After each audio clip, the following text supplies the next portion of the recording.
Hi Kindergarten. Today's story has been chosen by Eliza, Zara, Isla, Caitlin, Lucas, Harrison and Toby M. And they have picked the book Platypus. Let's have a look.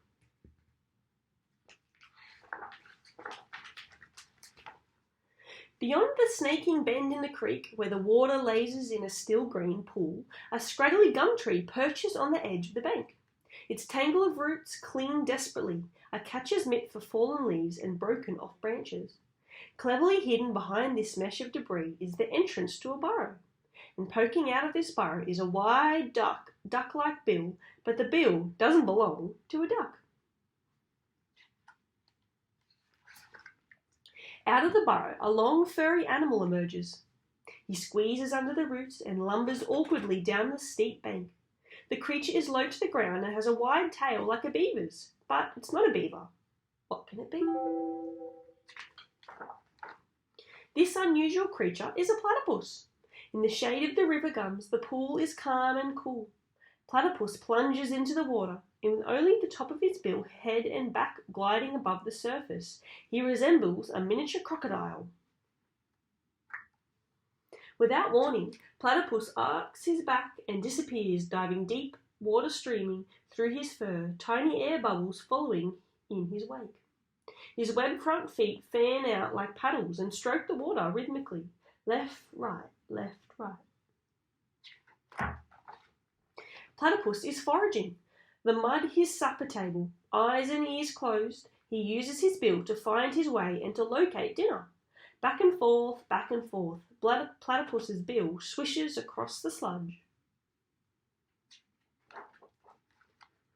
Hurrying, scurrying, always moving, always busy, always looking for a meal. Platypus is perpetual motion, never still. He rises to the surface for air, but only the tiny nostril holes that puncture the top of his bill nudge above the water. A quick breath and he's back down again. Platypus senses a yabby and gives chase. He pushes large river stones out of his way, bustles his bill under a rotting log. He is determined. At last, he snares the yabby and climbs onto a half-submerged rock to enjoy his snack. Then he's off again. It takes much to fill his belly. Night settles in. Frogs croon to the starry sky. Thirsty wallabies appear at the creek edge to drink. Under the cover of darkness, Platypus rides the current, performs clever backflips, rolls over and over and over.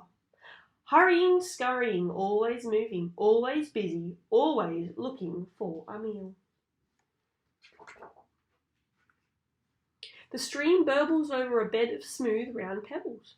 Platypus climbs onto a mossy log and has a long scratch, his back claws working hard at his velvety fur. There is a movement on the shore, and Platypus feels threatened. It is too shallow to dive, so he slips off the log and hides below it. He could strike if cornered, but he lies low until it is safe for him to clamber over the rocks and into the next pool. Up ahead on the banks of this new pool, a female platypus is carrying leaves into her burrow. Deep inside are her nestlings and she's intent on protecting them. Our platypus glides on by. He isn't interested in the female. Mating season is over and he has no need for company.